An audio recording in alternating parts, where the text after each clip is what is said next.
Well, I need to welcome you back, but we're still with the big story for today. We're talking about President Bola Ahmed Tinubu's move to reset an ailing economy that's already almost on its knees on account of a huge debt profile. And not only that, but also when we look at other major indices that seems to drive the economy. And that's what we're looking at today on the big story. And indeed, for us to start off a week on more of the economy and see how we can really project ourselves to the right direction. But anyway, helping us in that very direction and looking at the way, it's no other person but economist Mr. Gideon Oguns. And well, in case you're joining us, well, in our earlier discussion, we looked greatly at that very trip Mr. President went on to France, in Paris, to be precise, an economic summit when he was invited on account of major players of the economy in the world. And what he said, or rather stand to gain, or what we stand to gain on account of some of the business deals he had with them to see how they can really help drive the Nigerian economy. And not only that, we also looked at the flip side. Most of the reactions, especially as it concerns his meeting with no other but the World Trade Organization, DG, and our very own Okonjo-Iweala. And on account of some of the pictures and the reactions many Nigerians give on account of that, and what they feel or what she feels need to be done to bridge that gap and the strong disunity that seems to have come out of our last elections, and the need for us to quickly see how we can arrange all of that. Well, that's what we had on our first half of discussion on the big story. But let's quickly move on and still leave just the Paris summit, but look at other major economic move and statement made already by this administration. And one I want us to start with that is already causing a whole lot of buzz is the removal of the dual exchange rate, and a move that organized private sector and economies have said would unify the country's multiple exchange rate and bring about sanity in the forex market. But as much as that's their feeling of really dealing with the dual exchange rate, the Naira rose to almost 770 Naira last week. And many Nigerians are now concerned and wondering what's really good would this bring to the economy? Because even in the papers, we do know that it has also caused a hike in the importation of vehicles to almost 40%. And not only that, we're already having scarcity of dollar. And the CBN, like we also understand, is trying to see how they can intervene in such. But what gain has come out of that very move? But Nigerians are wondering about it now. Yeah, Mike, the fact is, what the presidency is doing is in the right direction. But what your question is like asking me that I'm already shivering of malaria. Yes. And the doctor comes to say, look, I still need to give you an injection. Yeah. And when you pierce me, it has its own pain. It does. And that's what we are facing. If I can't take that pain, then my general pain is going to take Vista for a longer time. So the exchange rates, let's break it this way. If there are multiple exchange rates, those who want to bring their dollar to Nigeria will not want to. Why? Manufacturers use what we call letters of credit. So I write a letter to my importer. I'm interested in the stating amount and rate.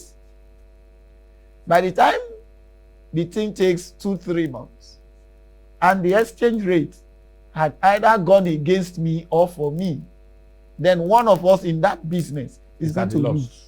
Okay. Therefore, I need to be careful and circumspect when I'm dealing with a person who is coming to do business with me, but the rates are government either fixed or black market driven.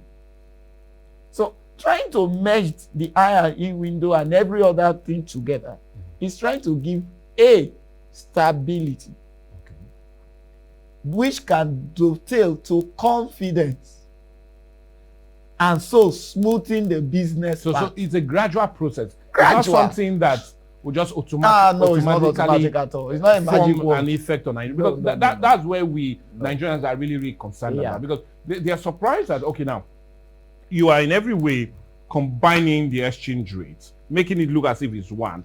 But on account of that, the naira to the dollar before now was 750, highest we've had. But just last week, it was 770 naira per dollar. Yeah. So Nigerians are really like, well, so what's happening? Yeah. What gains are these? So those are the issues. So until the market will have the confidence that it should boast, more dollar inflow may not come.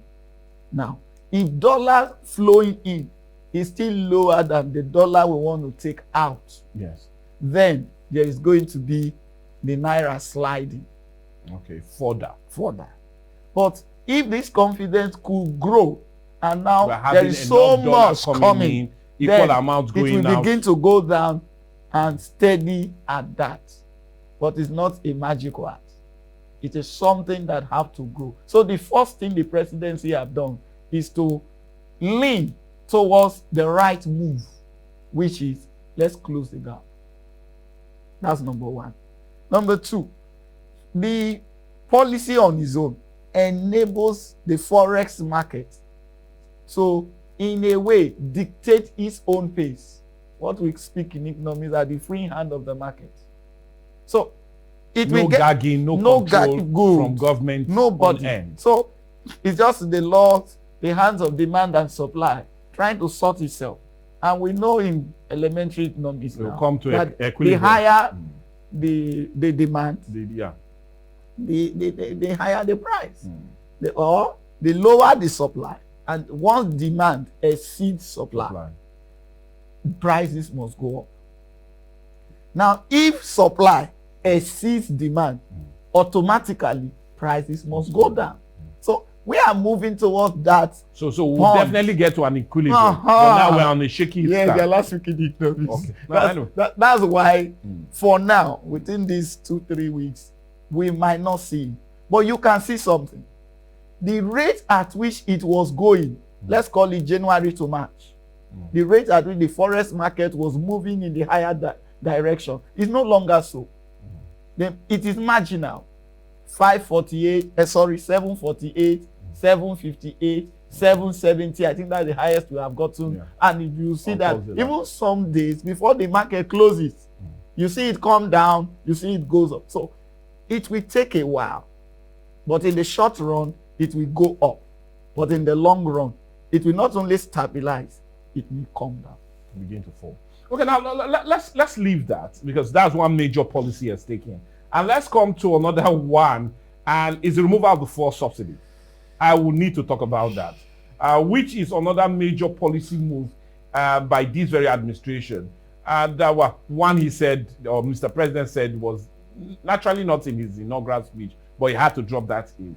But let's look at that removal. And apart from what has generated around that removal, and one of the major things that have generated after that removal, it's not even here in Nigeria, but the protest that accompanied its removal along our neighboring country. And I can't forget on June the 7th, motorcyclists in Cameroon staged a very disturbing protest, totally condemning Bola Ahmed Tinubu for removing that very subsidy. And it's more like a pure confirmation that our petrol has all along been feeding our neighbors. But that's one coming from that. But also another major one coming from the removal is that the custom, especially its Tarabat and Adamawa area command, has said the rate of smuggling of our petroleum products has totally fallen. It's natural. With what they know. Knowing that very route takes a whole lot of smuggling out, and they, on account of that, go through a whole lot of challenge. But in recent time, that has now reduced. And not only that, our also daily consumption has reduced from 60 million liters per day to 40 million less than a month, which is more like a gain for the remover. But irrespective of that, many Nigerians are wondering if the gain of the remover is also commensurate to the current hardship. Beautiful. That's what they are thinking. Does it measure up to the current hardship that they are facing? Breathe down. I want us to look at all of this, and I want it to be clean and on the table. So we are wondering, does it really make, is it what? It makes a lot of sense. A lot of sense. I want to begin from the Cameroon issue. I sat here severally and told you that the real beneficiary of the subsidy are in Nigerians. Because what we subsidize, okay, let me not use the word subsidy again. You go to a filling station and you bought fuel 250. You drive it from here to Cameroon. You can still sell it under 520. Is that not correct? Yes. So you make profits. Now buy it at 520 and go and sell it. You want to kill them? Nobody will buy it. So the days of filling station owners, holders of PMS and whatever are gone. So I'm not too certain if in the short term we are going to have fewer queues in our filling stations. Okay. That alone is a plus. And many people are not even buying the amount the quantity they used to buy. So that tells you at every time T, there will be PMS in a filling station nearest to you. Instead of government paying a subsidy, people still take it out and leave you with a queue. You know how it is. Where for 3-4 hours you are queued because government had paid for something. I think Nigerians should be patient. Like we will always say, there's nothing that will just come. Even a tree that you plant, it give it some time. And there's no free milling for you to mature. Now, if I put them one after the other now, the removal of the fuel subsidy will do the following things to government. Number one, free of funds. Imagine the amount of money government would have paid for subsidy in the month of June. Let's use the old rate. Over 1 billion naira. Yeah, no, 400 billion. I don't want to scare anybody. No, 400 just billion. Let's call it 1 billion naira. Now that 1 billion naira is no longer going to any individual's pocket. It's now remaining with government because there's no subsidy to pay for. It means that government can now say, there is this project we should have done, 500 million here, 500 million here. Instead of it waiting, let's commence it.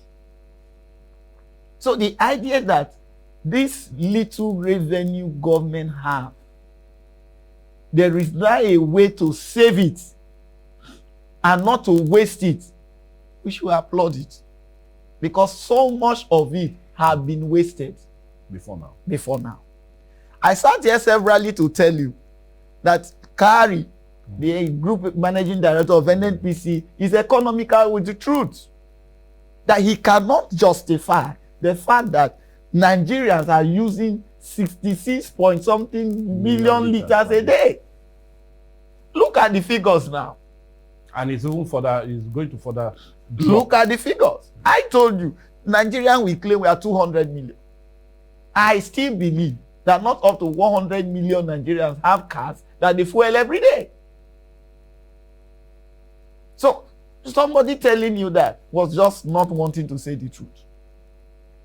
So that cabal that have used Nigeria to become rich have been disappointed.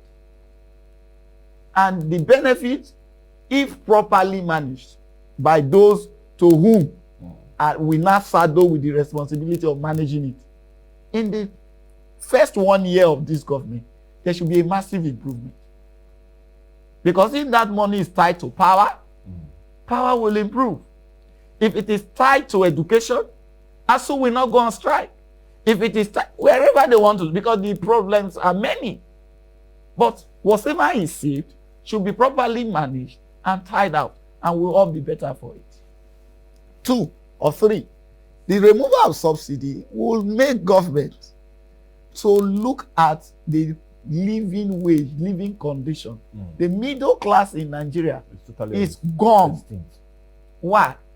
Nobody's salary is able to take him home.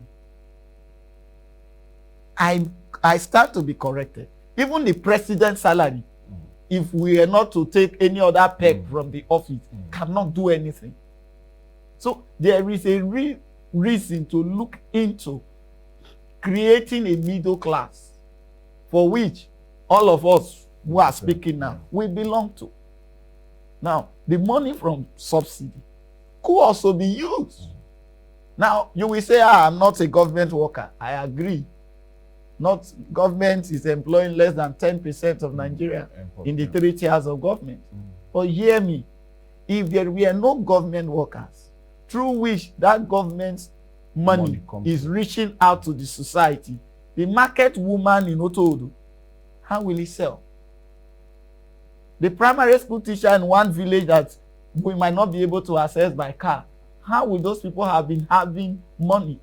So one column by which government can make an expenditure and it can get down trickle down is when the staff of government, their salaries are improved.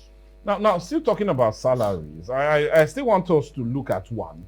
The Revenue Allocation Mobilization Fiscal Commission last week also got the wrath of Nigerians, especially on account and federal government have said they have no plan like that. 12% increase in salary. Yes, you've just come to say that, and honestly, the presidency said they have no intention. But I explain something? But my question also, I'd like that your explanation to come is it not also time that this administration should talk about cutting down on governance? In fact, because we have one of the highest in the world when it comes to governance, and would that not also not only improve the trust of the international community, but also give Nigerians that pure confidence that this administration indeed has the well-being of all Nigerians in its heart? Beautiful.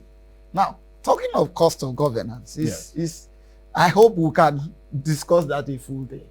We can leave that for maybe another day. But let me just highlight a few things for the purpose of this. Now, the issue with the revenue mobilization that you raised, what is actually there is a process for such things to be done. Of course, we do know. It was last done 8 years ago. Yes. It is right for them to commence the process. It is a different ball game that in this administration it can be attained or achieved because it has to do with the 36 states. Okay. So it's a law that it is going to be passing through a lot of rigors to get there, but somebody have to do his job. I believe what the revenue mobilization is trying to do is to try to see if they can kickstart their work. I won't say they shouldn't work. That's why they are there. And I've just alluded to the fact that if you take away the PEP, the benefits of the offices of some of these political leaders, their salaries is actually nothing. Okay. So the fact that if we are killing corruption, then we should not encourage corruption. Okay.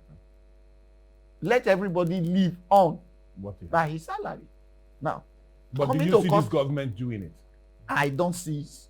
Because from what he has said, he has said he has no plan for it. Okay. His plan for now is the ordinary Nigerian. And the only measuring yard he has are civil servant, sorry to say. Okay. Because that's the only person they pay directly. Okay, go ahead. Now, the cost of governance, where I am a student right now, is that Nigerian legislators,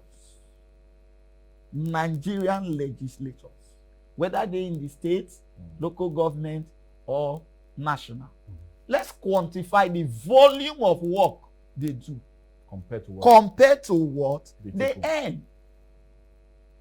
If we are beginning to think that Nigeria should have a part-time legislature, let everybody go and do his own work. When we want to talk about the laws and that, you come for your sitting and you are paid the sitting allowance and go. And let's see how many people will just go for it. Because the job they do can successfully be done on part-time. The bicameral legislature is also very large compared to the kind of resources we now have. Yes, we copied it from US and those people have a way. You will tell me they have the means. They don't even have the means because they are the world highest debtor in the world. They are. So it's just that they don't want to look inward and say, how can we cut down this cost? So, but I believe a country like Nigeria that is, one, trying to develop, two, trying to carry all his people along on the welfare triangle, they cannot do this kind of bogus thing. They need to either merge this legislature or reduce its size. But you don't see that happening under this administration. Well, it's a constitutional matter. Okay. So it's not a fiat. Okay. If they have to, a process will have to begin. Okay. Now let's talk about what this administration would do, and that seems to be on cost of governance. Apart of cost of governance, whether Bola Ahmed Tinubu likes it or not, I'll call his name, is that he will be faced with a growing debt profile that is put at public debt at 49.7 trillion, but total debt at almost 81 trillion. The debt management office said that last month. And even funny enough, just yesterday, the debt management office said we'll be spending 1.24 trillion, or we've spent 1.24 trillion in the servicing of our debt in the first quarter of this year. A challenge that is hitting him on the face. Is bogus. Is a challenge he will have to face. He cannot run away from it. Now, let's look at that on the plate of this administration, and how can it help not only deal with that, but also steady the ship and deal with this debt profile. Okay, so I will move from cost of governance and enter loans. I would. This is how I'm going to go. Yes. Now, the executive too should begin to cut some things down. Like? It's no longer fashionable that if a president is moving, he has to go in a convoy or 22 cars. A governor will have to go. It's no longer fashionable. And not no longer attainable. It's not necessary. Let's trim down. You could. Bola Ahmed Tinubu can. Before he became a president, he had been traveling. If he maintained that level of entourage that he had been using to travel, what will kill him? Because at least he stayed here in Nigeria. He moved from place to place. Not as a president. Just add one or two things and that's about it. But let this whole issue of waste, fiasco, man hours, resources, and everything, they can cut that down. Let them cut down on the legislature creating new offices. Check most of the laws that have been passed in this last tenure of the Ninth Assembly. They are all creating new offices. Double offices with existing ones. Why? What do we need them for? So all this done, cost of governance will begin to come down. Should the RSIA reports come back? Of course, it can be killed. It can be killed.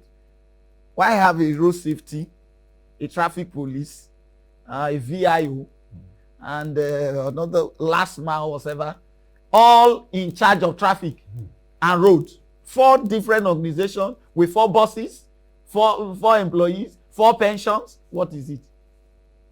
It doesn't make sense. So you can't bury that report.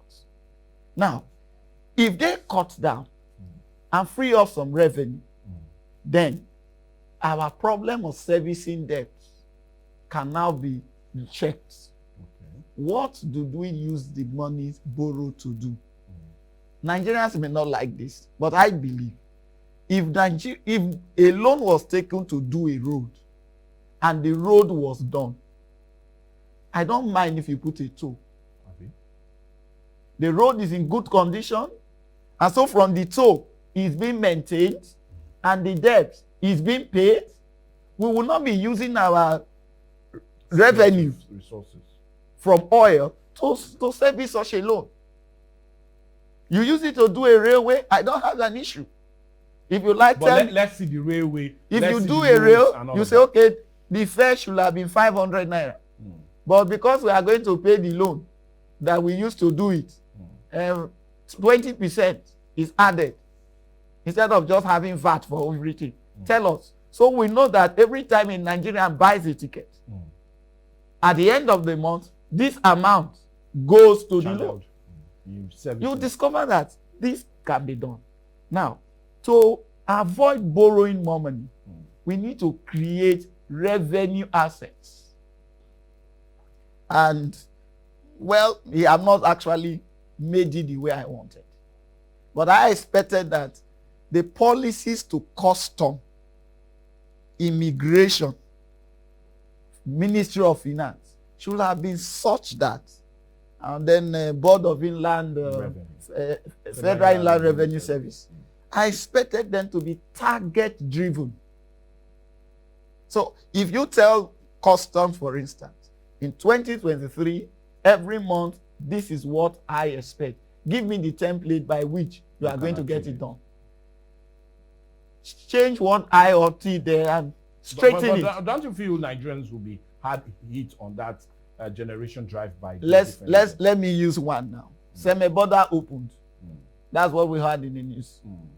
However, importation by road for cars not allowed. So what have happened to the prices of cars? You watch the news this morning. 40%. It's not necessary. If you say the border is open, let it be open. Make the economy in Nigeria better to where we don't need to go to Cotonou to buy. Well, anyway, I need no time to really have a final word from you because my PD is already telling me we exhausted all our time. But maybe we might have a repeat of this very program. But do remember, we always have a repeat. It comes up every day, but later in the evening on our TV arm of this great establishment. And you might just be doing yourself a great deal of looking up at that. And also, it's always there on our YouTube page. And you can also go there, get it, and get abreast with it. But if there's a need for us to repeat it, I will be more than happy to oblige you and do all of that. But, well, like I said, time is not a friend. I really need to thank you so much, Mr. Gideon Oguns, for starting off the week and starting off on an economic blueprint for this administration is really measuring things up to the way it should be, and the standard Nigerians would love it to go, especially as they look towards a change of narrative from the bitter experience we've had in the previous years. But all the same, we truly want to appreciate you for coming. Thank you so much for your time. Yeah, thanks for the privilege to look at how Nigeria will get better. I know, a pension look is what will look next. But anyway, it's from me, Michael Gobadia. I need to thank everyone for always staying put with Quest today and the beautiful words and all commendation you seem to always give us. We truly appreciate. On behalf of me and the crew right here, we'll say thank you so much. Bye for now.